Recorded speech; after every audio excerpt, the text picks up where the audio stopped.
Okay, good afternoon, everybody, and welcome to the UC Santa Cruz Silicon Valley campus. It's really nice to have you all here today. I'm John McMillan. I'm going to be making introductions today. But we really want to welcome you to the 8th Annual India and U.S. Conference, Beyond Deals, Can the U.S.-India Compact Deliver? We're greatly appreciative of the All India Management Association for their partnership and really enjoy the conversation that we've had with AIMA over the years and throughout the day today. It's my pleasure for the keynote session to introduce our first speaker and introduce the welcomer, Cindy Larive. Cindy is the Chancellor of UC Santa Cruz, which is a public research institution known worldwide for its high-impact research, commitment to sustainability and environmental justice, and for seeking interdisciplinary solutions to the world's greatest challenges. Cindy?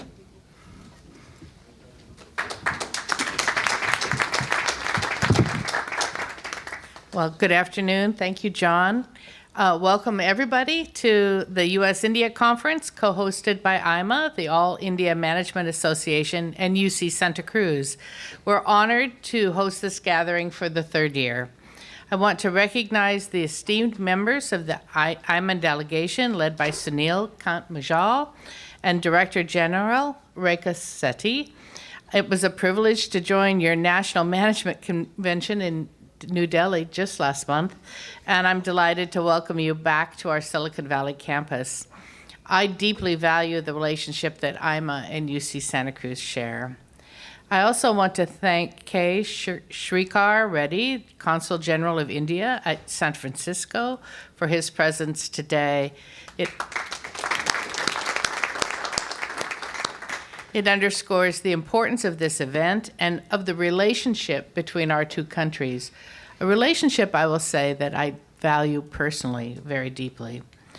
I'm proud, too, of the many UC Santa Cruz faculty and students who are participating today.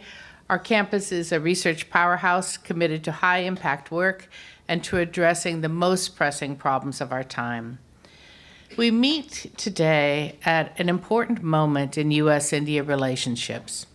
Even when our governments face challenges, our institutions, our business communities, our diaspora ties remind us how much we share. We value our partnership with AIMA, with Indian universities, with the Indian community here in Silicon Valley. Together, we have both the opportunity and the collective responsibility to demonstrate that respectful collaboration can thrive in any political climate. This summit is a chance to set aside politics, we're in a bubble, and explore shared challenges and propose collaborations that strengthen both our economies and our societies. I look forward to today's discussions and to the new connections and ideas that I know will emerge. So thank you again for being here. Together, we can build a stronger U.S.-India partnership.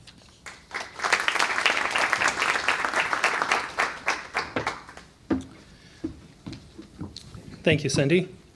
Next, I would like to welcome Rekha Sethi. Rekha is the Director General of AIMA, the voice of Indian leaders and managers and the apex body for management in India.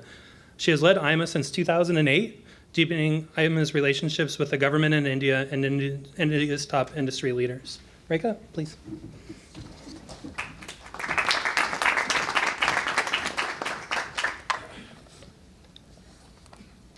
Dr. Shrikar Reddy, Mr. Sunil Kant-Majal, Mr. T.V. Narendran, Cynthia, ladies and gentlemen. A very good afternoon to you all, and it's my great pleasure to welcome you to the 8th US-India Conference hosted here at the Silicon Valley campus of UC Santa Cruz. This is a partnership that AIMA deeply cherishes, not just for the intellectual richness it brings, but for the warmth, trust, and shared purpose that define it.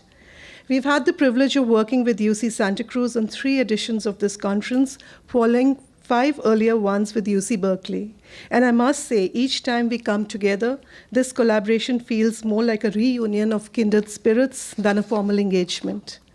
I'd like to express a sincere gratitude to Dr. K. Shrikar Reddy, Consul General of India at San Francisco, and his colleagues at the consulate for their generous support and encouragement. Your commitment to strengthening India-US ties is deeply appreciated, and we are honored to have you with us today. I want to specially acknowledge Chancellor Cynthia Larive. Cindy, your relationship and your leadership has been nothing short of transformative. You have elevated UCSC not only in academic excellence and research, but also in inclusion, diversity, and global engagement. AIMA is proud to call you a partner and a friend, and we look forward to many more initiatives together. I would like to recognize PK Agarwal, Dean of the Silicon Valley campus, or PK as he is fondly called, a dear friend and a tireless champion of this partnership. PK, your vision and energy have been instrumental in making this conference a reality, and we are truly grateful. A heartfelt thank you to the entire UCSC team who have worked behind the scenes with such dedication and grace. Kerry, Dinah, Devin, Christine, Manasi, Scott, Stephanie, you have made this experience seamless and special, and we truly appreciate you. To our distinguished speakers, thank you for lending your time, your insight, and your voice to this dialogue. Your presence elevates the conversation and inspires action. Our thanks to Dr. John Macmillan, Vice Chancellor for Research at UCSC, for anchoring this event with such clarity and conviction. A very special thank you to Mr. Sunil Munjal and Mr. T.V. Narendran for the invaluable help in shaping this program. Your strategic guidance and thought leadership have been instrumental in curating today's agenda and also the CEO's program. I would like to acknowledge the entire CEO's delegation, which is here from India, for their unflinching support and belief in India-US relationship. And a very, very special shout out to our two long-standing sponsors and friends, Sharad Singh and Navneet Singh. Your unwavering support over the years has helped us build and sustain this platform, and we are so grateful for your belief in our mission. Ladies and gentlemen, this year's theme, US-India, Normalization or Resets, asks a timely and complex question. Are we witnessing a strategic recalibration or simply a momentary pause in an otherwise resilient partnership? The recent tensions over tariffs and energy sourcing have stirred debate, but they have also revealed the depth of interdependence between our two nations. In a world marked by shifting alliances, technological rivalries, and economic realignments, the India-US relationship remains one of the most consequential. It's not just about trade or diplomacy, it is about shaping the rules of engagement in a multipolar world. Whether through joint innovation, shared democratic values, or mutual strategic interests, this partnership has the potential to define the global order of the 21st century. Today, we'll explore whether the current moment is a pause, a pivot, or a prelude to deeper alignment. We'll dive into the geopolitics of AI, the fragility of peace, and the future of human health.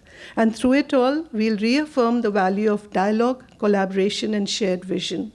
Thank you once again for being here.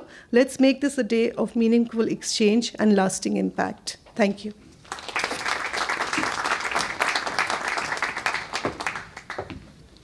Thank you for the nice welcoming words, Rekha. For our first address, I would like to welcome T.V. Narendran. T.V. is the CEO and Managing Director of Tata Steel Limited.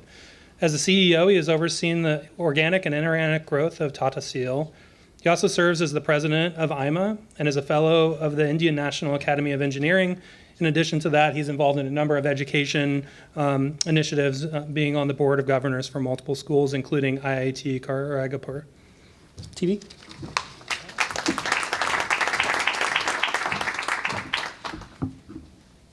Thank you, John. Dr. Shrikar Reddy, the Consul General of India at San Francisco.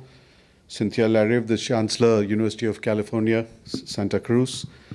Sunil Munjal, the Chairman, AIMA International and Chairman, Hero Enterprise. John, I have already thanked. Rekha Sethi, the Director General of AIMA. Ladies and gentlemen, it's a pleasure to be here at the Silicon Valley campus of UC Santa Cruz. And my thanks to Cynthia for hosting this important conference and for a warm hospitality earlier today and also yesterday. AIMA deeply values its association with UCSC, and I hope that we can expand our collaboration into education and research. AIMA Center for Management Education and the Young Leaders Council also offers promising revenues for such engagement. Dr. Reddy, it's an honor to have you with us, and thank you again for your hospitality today as well as yesterday.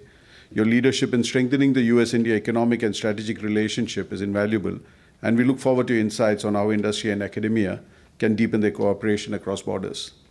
Sunil and Rekha, thank you for bringing this conference to life. I think they've been doing it every year. It's my first year with them at this conference. And your optimism and resolve are especially meaningful in a moment when the US-India relationship is facing turbulence. It's precisely this kind of positive engagement that helps us move beyond misgivings and towards consolidation. The US-India relationship has long been anchored in shared democratic values and economic ambition. But recent developments, from retributive tariffs to disruptive visa fees, have tested the resilience of this partnership. The Compact's $500 billion trade vision now faces headwinds, with India's exports to the US potentially halving this year. The proposed $100,000 H-1B visa fees adds further to the uncertainty, especially for the US firms that rely on Indian tech talent to drive innovation. These measures, while tactical, risk undermining the strategic trust built over decades.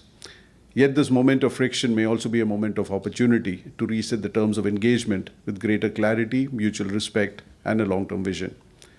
India and the US are deeply intertwined in digital technologies and increasingly in industrial and military domains. In fact, just before the session, we had a conversation where the Consul General was explaining to us that on multiple dimensions, there's a lot of progress, while on trade, there may be a lot more noise than we've seen in the past. India's exports, labor and intellect intensive, complement the US economic model, and conversely, there's significant room for growth in the US industrial, military and tech exports to India as our economy modernizes. The growing interoperability of our armed forces signals a shift towards a deeper strategic integration, and with shared security concerns, collaborations in arms development and production is both logical and necessary. India has the talent and the industrial base to produce efficiently, and the US brings advanced capabilities and scale. This is not just about buying and selling, it's about co-creating the future of technology, security, and innovation. Green technologies offer another frontier for cooperation. Both nations must reduce the dependence on China's near monopoly in rare earths and develop alternate materials for electric vehicles and renewable energy. Together, we can innovate faster, better, and more affordably. However, the assumption that India is a natural alternative to China for US companies must be revisited. Steep tariffs makes relocation economically unviable, and a reset must include a realistic reassessment of supply chain strategies and incentives for industrial collaboration. We must ask, are we building resilience or are we just reacting to a disruption? India's self-reliance drive has gained momentum, but we recognize the indispensability of trade with the US. A successful trade deal must assure businesses, workers, and consumers in both countries that they will be better off. Governments must protect domestic interests, but also reconcile them with global ambitions. A tactical deal may test each side's willingness to compromise, but the broader framework of cooperation, economic, strategic, and technological, should guide the relationship. Flexibility, measurable targets, and mutual respect must underpin this reset. Let us not allow the short-term turbulence to derail a long-term partnership. India's industrial base is evolving rapidly. From steel and manufacturing to semiconductors and clean energy, we are building capacity not just for domestic needs, but for global supply chains. US companies have a unique opportunity to partner with Indian firms, not just as vendors, but as co-innovators. Equally, the flow of talent must remain open and predictable. Indian professionals have contributed immensely to US innovation and vice versa.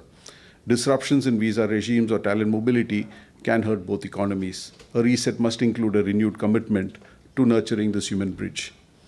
So is this a normalization or a reset? Perhaps it is both. A normalization of expectations that even close partners will disagree, and a reset of priorities towards deeper integration in trade, technology, and industrial strategy. There is, without doubt, a strong business case for normalization, but normalization alone may not be enough. A pragmatic reset, one that respects each other's sensitivities while advancing shared goals, may be exactly what this relationship needs. So let's build a partnership that is not just resilient, but regenerative, one that adapts, innovates, and leads together. Thank you, and for joining us today. Thank you.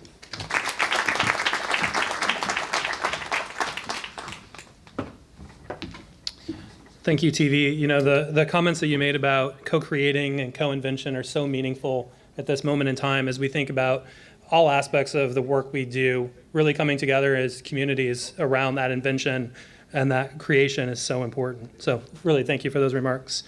Next, I would like to welcome Sunil Munjal. Sunil is a second-generation member of the family that founded the Hero Group, India's premier automotive manufacturing group that has evolved from being the world's largest bicycle maker to the largest two-wheel maker. He is now the chairman of Hero Enterprises. Sunil also serves as the chairman of AIMA International and has co-founded BML Munjal University and is president of the Dainan Medical College and Hospital. Sunil.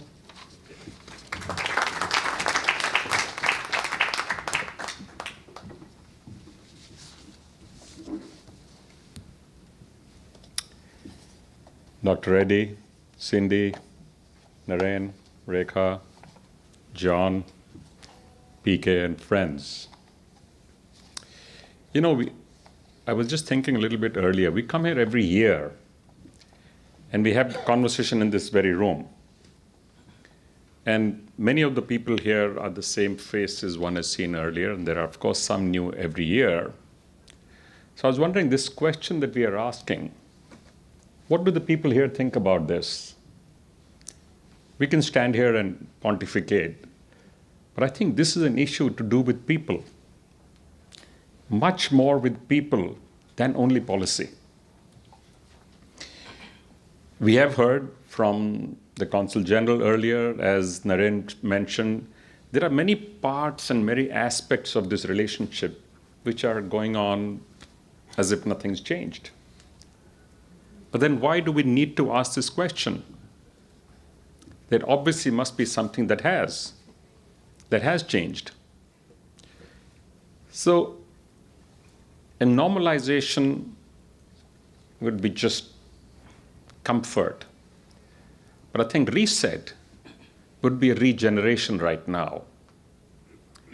And because there is aspiration on both sides to not just continue things as normal, but to make a step change for the better. And I'm hoping we see this only as a slight slowdown, as a speed bump along the road, which has caused what appeared to be serious challenges on one hand. But then again, if you look at it in the larger scheme of things, most things are continuing as if nothing has changed, except the news, especially on social media, about how Indians are looked at by some parts of the world, both within the countries that they choose to call their second home, and also how within a country like the US, there is public opinion forming, which is creating groups of individuals, families, blocks of people who look at each other differently. That I'm different from you. So I need to see you as being something different, which is not necessarily in a good way. Which is why I said this is actually a human issue. This is not just a public policy issue. It is not only a government issue. The reason this relationship is critical and important is, first, it's not a new relationship. It's been building up for a long, long time, especially if you see what happened in the last 30 years. This came into high gear and got accelerated, and we also heard statements of the kind saying this will be the defining relationship of this century. Statements made by individuals as important as the president of the country. And interestingly, if you think about this, there are actually no two countries more alike. No two countries which have plurality, democracy, rule of law, where people are genuinely allowed to practice enterprise, to express themselves, to make friends across the full spectrum. So why would we and why should we not have a relationship which is both more endearing and more enduring than the many across the globe? But as we know, geopolitics is many dimensional. It is never a unitary focus. In fact, what people are saying right now is the reason for some of this disruption is that when you start to look at things in slices of time and with one dimension, then you get disruptions. But if you look at all of the dimensions, it is still a healthy relationship. I don't think there is anybody in this room who does not have a relationship across both the geographies, who does not have some connection, a family member either studying or living or working across both ends. And we have a 12-hour time difference, so it's not as if we're next door. But there is just so much connecting us.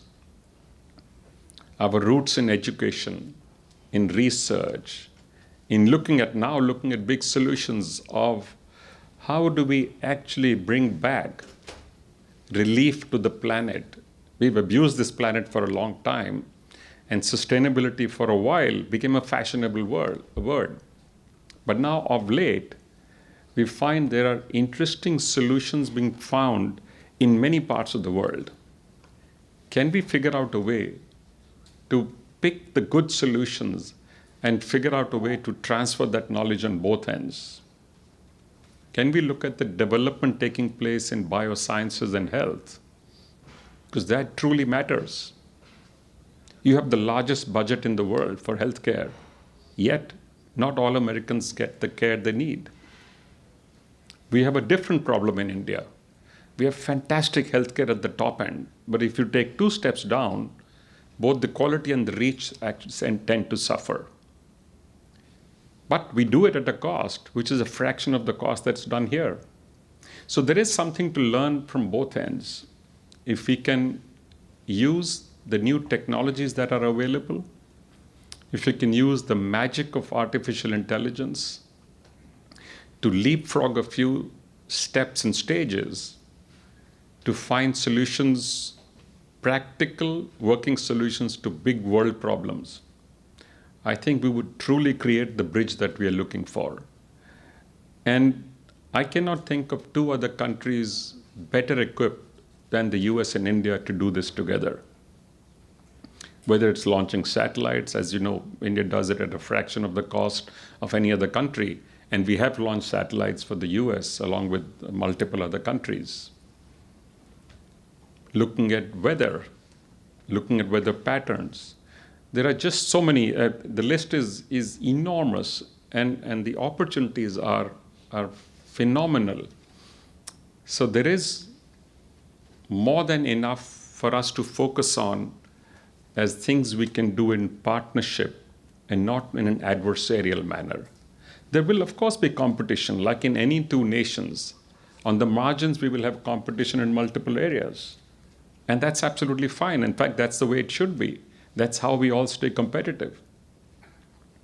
India is actually making an attempt right now, as we open up more and more from what some decades ago was a completely closed economy, to figure out a way to stand up and be counted amongst the best. We are today the only large economy in the world which is growing at over 6.5% GDP growth year on year, every year, and showing promise to grow faster. But for our own needs, it's still not enough. Many people say, why do you guys crib? I'd give an arm and a leg to grow at anything over 2.5%, 3%.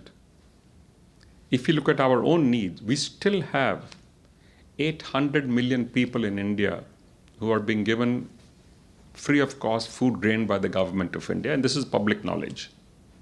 It's not a favor the government is doing anybody. There is a genuine need in that section of society. So we have to find solutions for a completely different kind of problem. And I believe technology will be the big driver of change here. Because India has genuinely started to do things which it has never done before. I'm not sure how many countries have done this, because we're also trying to talk about a population of over 1.4 billion people here.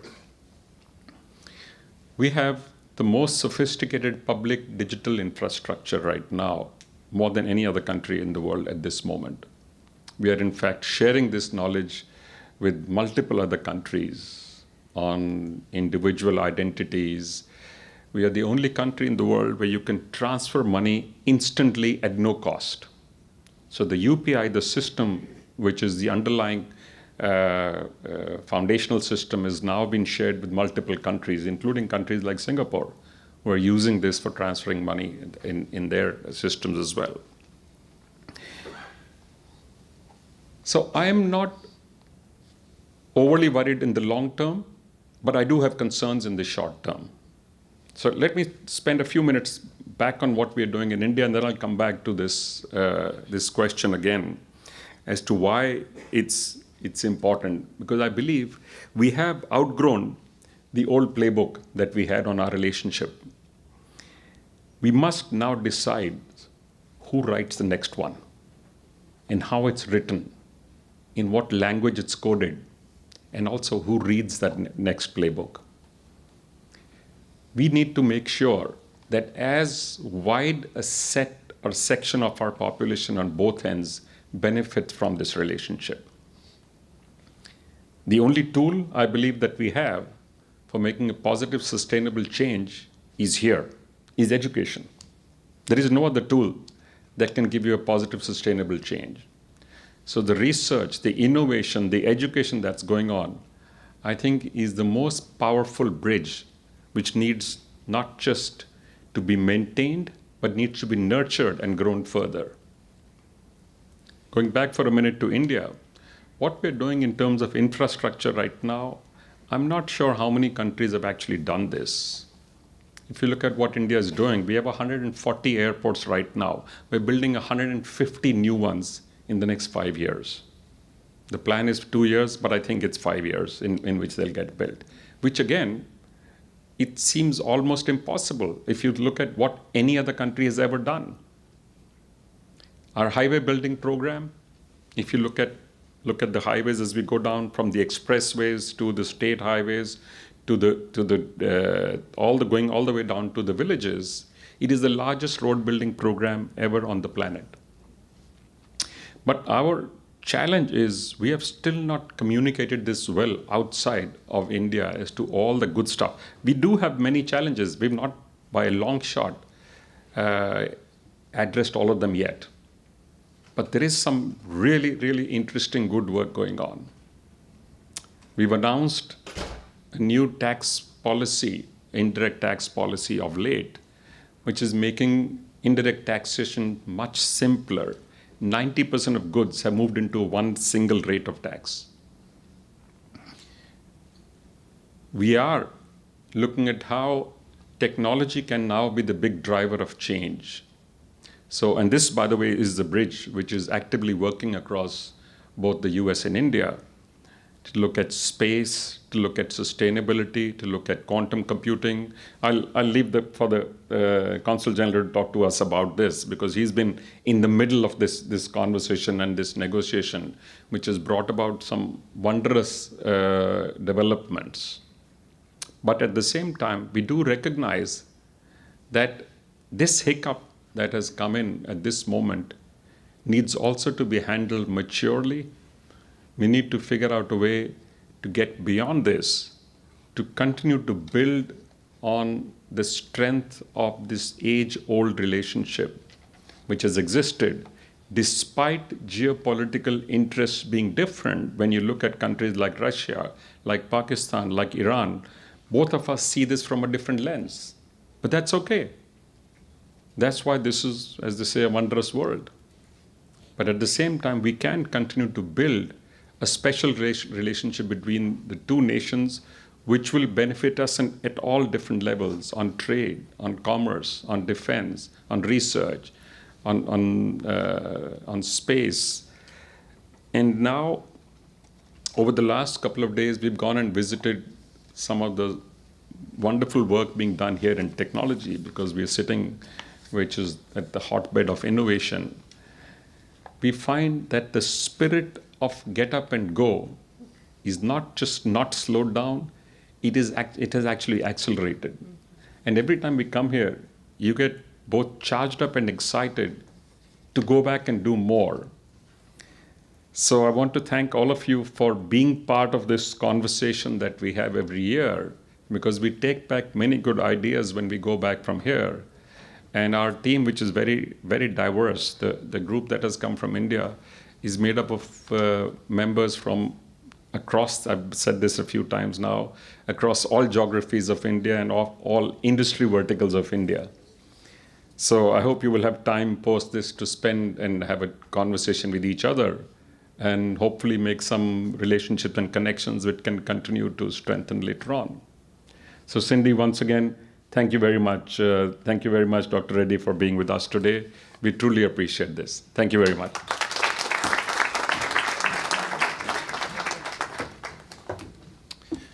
Thank you, Sunil. I was really impressed by the framing that you provided in those entire remarks and really provided a picture, I think, for the rest of the conversation today. So it's my distinct pleasure to introduce our keynote speaker, K. Srikhar Reddy, Consul General of India at San Francisco. So just a little bit of background. Before taking over as the Consul General, he served at the Department of Commerce in the Government of India as Joint Secretary, where he oversaw India's commercial relations with countries in Africa and the Middle East. Very impressive. He's been in the India Foreign Service since 2001, serving in various positions at Indian missions and leading critical delegations around the world. Please join me in welcoming the Consul General.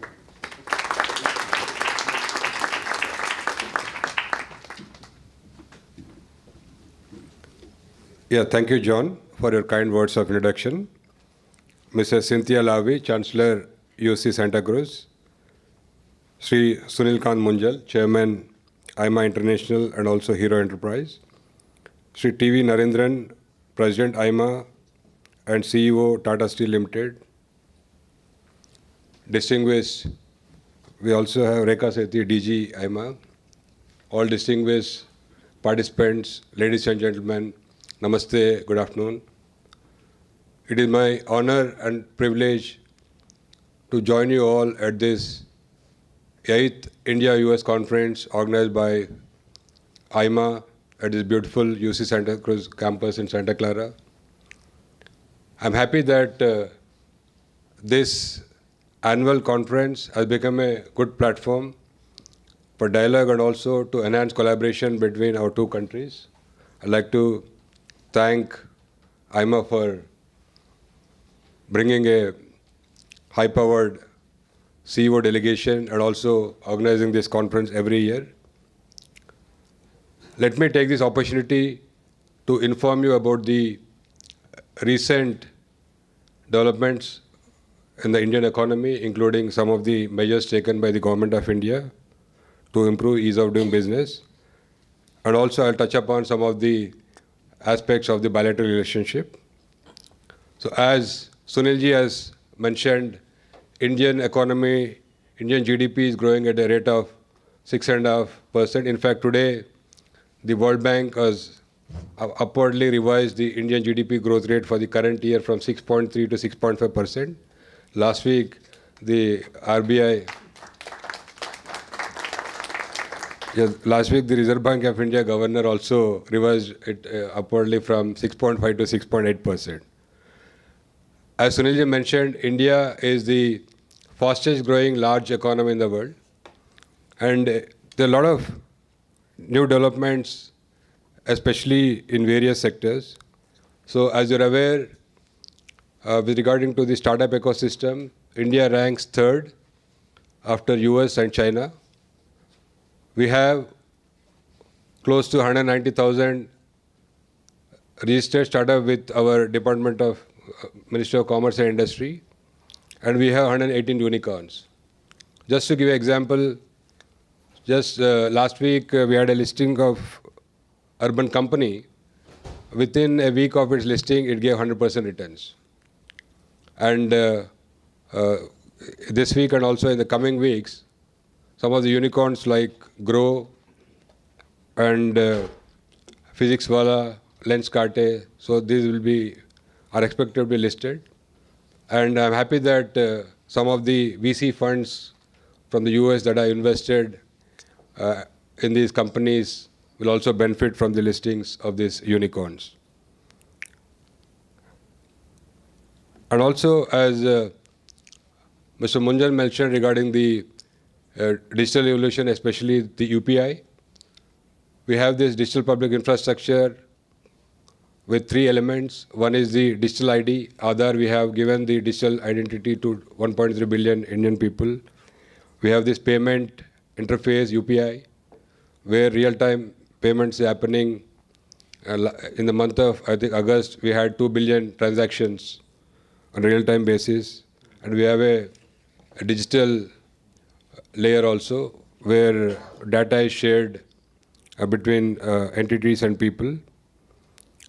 And this UPI, like I've been to India a couple of months ago, I've been to Delhi, Varanasi and also Hyderabad.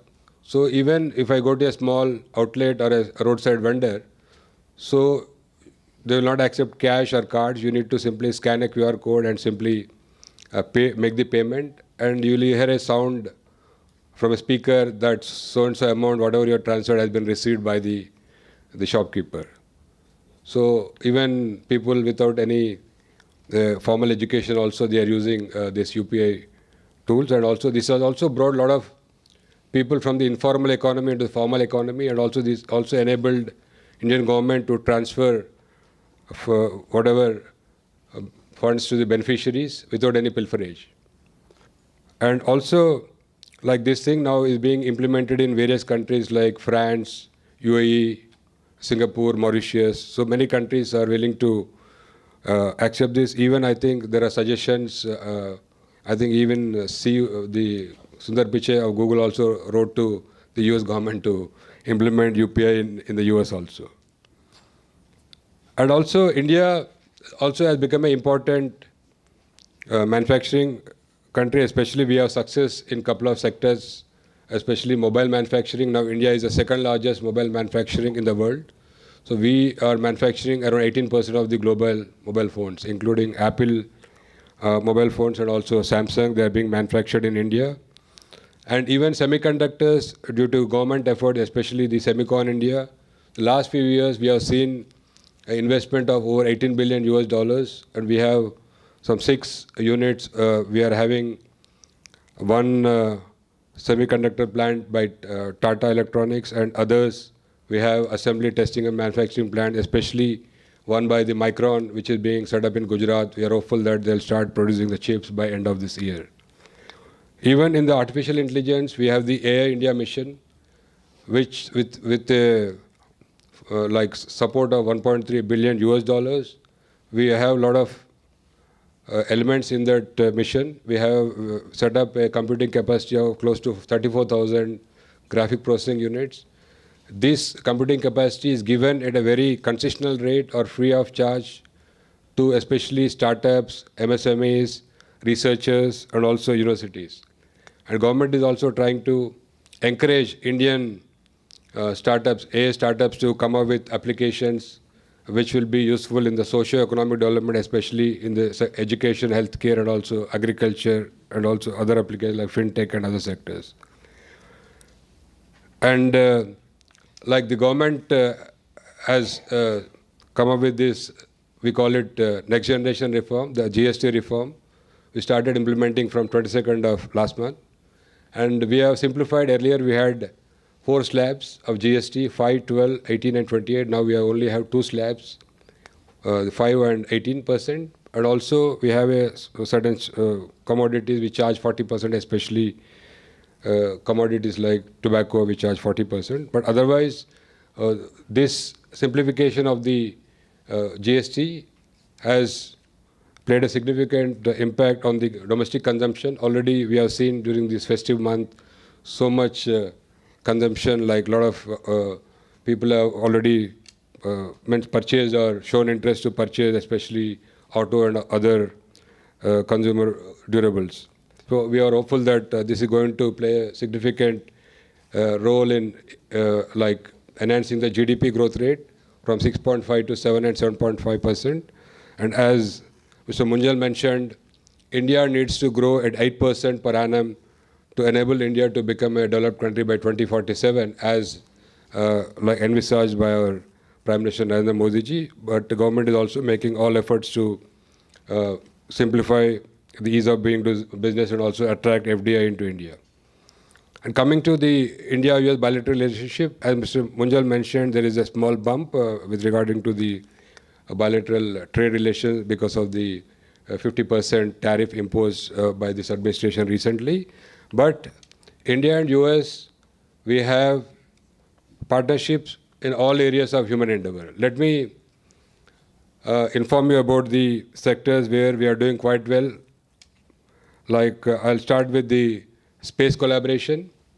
So in fact, on 30th of July, history was made when a satellite, Earth observation satellite called NISAR, which is a NASA-ISRO synthetic aperture radar. So this is the first joint venture project between NASA and ISRO, which was put into the orbit from the India's space station. And in fact, this is a purely joint venture. 50% was contributed by India and 50% by the US. So Indian ISRO contributed the S-band radar and also the satellite launch vehicle and the spacecraft bus, while the NASA JPL in Los Angeles, it has contributed the L-band radar and the antenna and the other communication systems. Already, the satellite has started sending pictures, so it will cover whole Earth in every 12 days, and the pictures will help in especially climate-related issues we can resolve, especially like subsidence of land or the water table level, and also the melting of the ice caps and also the vegetation cover in all parts of the world. So this satellite is not only useful for India and US, but also it is a global good for all the countries in the world. And even defense collaboration is going quite well. So just in the month of July, the Boeing facility in Mesa, they have handed over 3 Apache helicopters to India. And this month, they'll be handing over additional 3 Apache helicopters to India. And we have these 31 MQ-9B drones, which will be supplied by General Atomics to India at a cost of close to $4 billion US. And the startup collaboration between India and US is going quite well. Yesterday itself, I have addressed 70 Indian startup founders who came to India to participate in the Saas Bhumi, the Caravan 6-day event.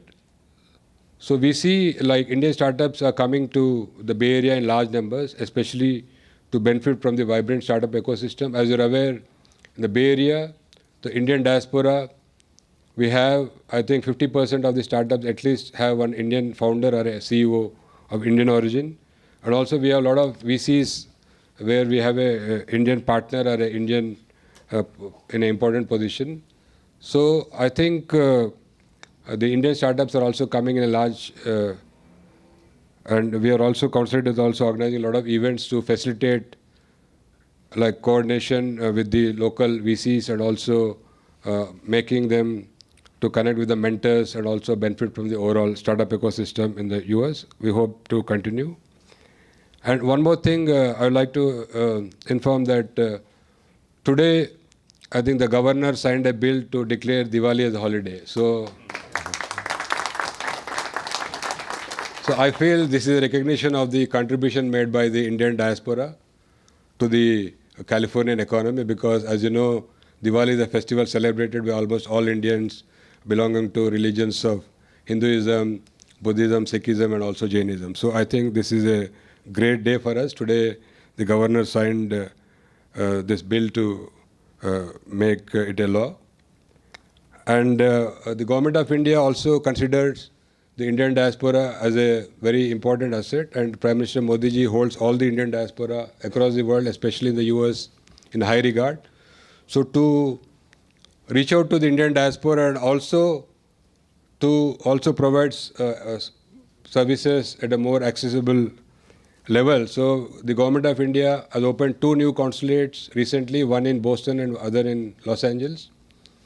And also, in addition to that, we have opened 9 new Indian consular application centers, which earlier used to be only present in the cities where the embassy or the consulates were present. As you know, we have an outsourced agency, VFS, which runs the Indian consular application center, where all the applicants for visas, passports, or OCIs, they need to go there and apply. But we have opened now in 9 new places, including one in San Jose from August. And one important thing is the application centers, we are keeping it open during Saturdays also, weekends, 6 days a week, so that you can apply during Saturdays. And also, we used to hear a lot of complaints from the Indian diaspora that sometimes it is very difficult for them to submit applications online. So now, for that, we have made that our service provider will do the online application filling also free of cost. Simply you need to take an appointment, go with your documents and get the services done. So that's it. So we are trying to make the services as easy and also as accessible as possible. And I wish you all an advanced Diwali. I wish Diwali brings you good health, happiness and prosperity. Thank you very much for inviting me to participate. Thank you.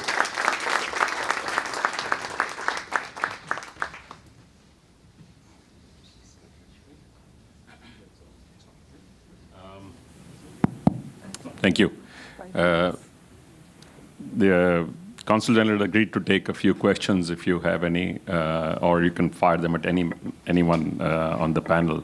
So please feel free. Yes, please. Can we get a mic across? Hi, everybody. I'm Anu. By training, I'm an economist. So I'll start right there. And the question is actually for anyone in the panel who chooses to answer.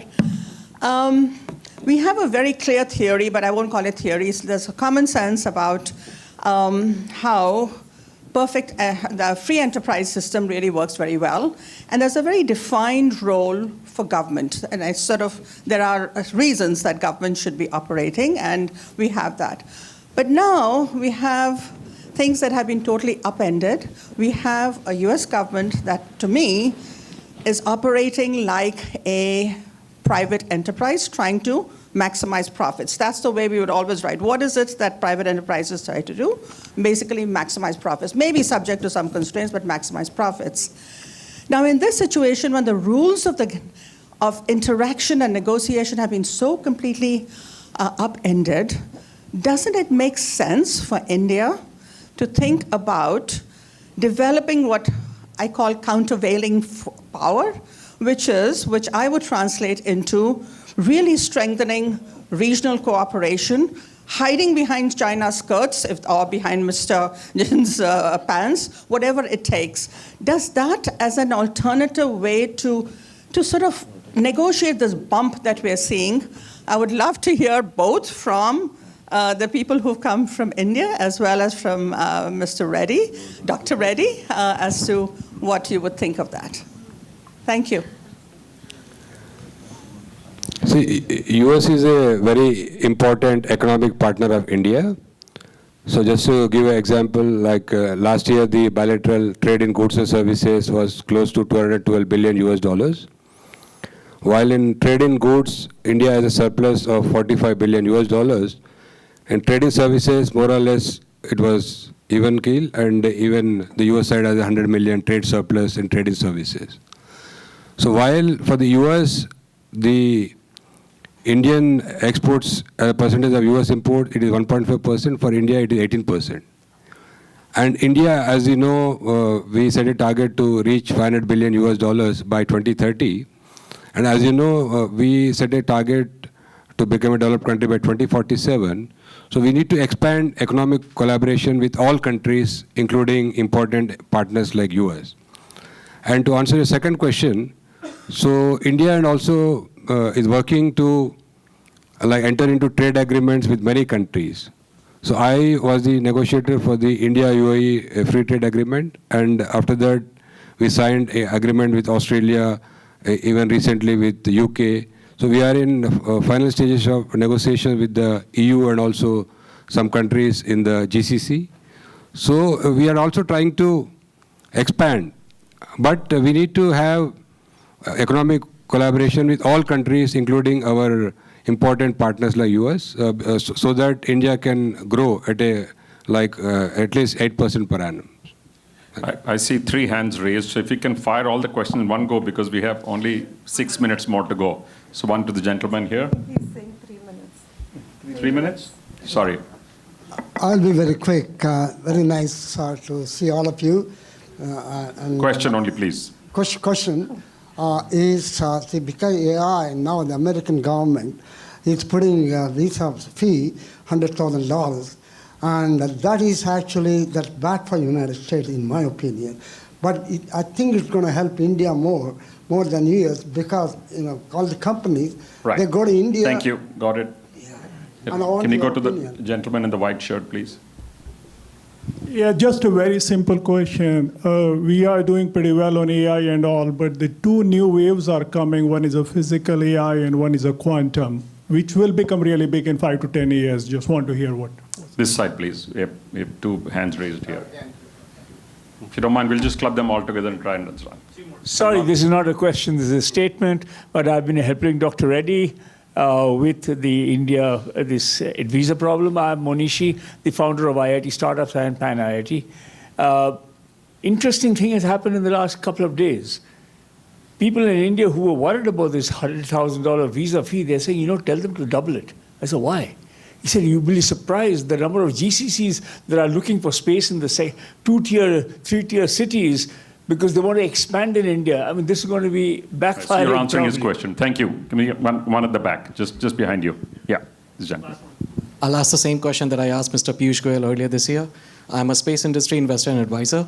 What steps is the government of India taking so that venture capital can flow eastward, essentially for critical industries like aerospace and defense, and for creating I'm Atmanirbhar sorry, we Bharat won't by be able to take 2050? any more. Yeah. Thank you. You want to take the last one? Or the space industry? What steps is India taking for develop the space industry?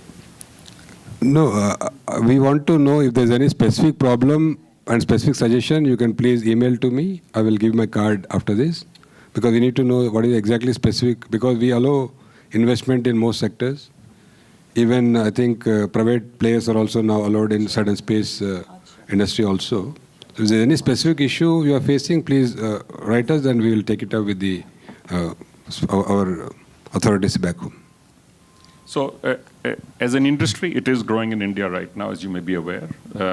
Number of new and not so new entities have become players, and increasingly this sector is growing, including for rockets, satellites, etc., and drones, multiple.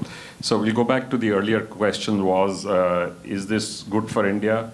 GCCs, we have 1,700 GCCs right now in India.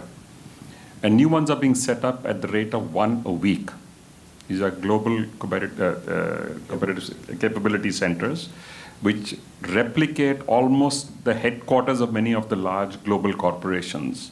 And you're right, it is a rapidly growing sector which is benefiting from talent, which may, some of it may otherwise be going overseas. There was one more question I'm missing.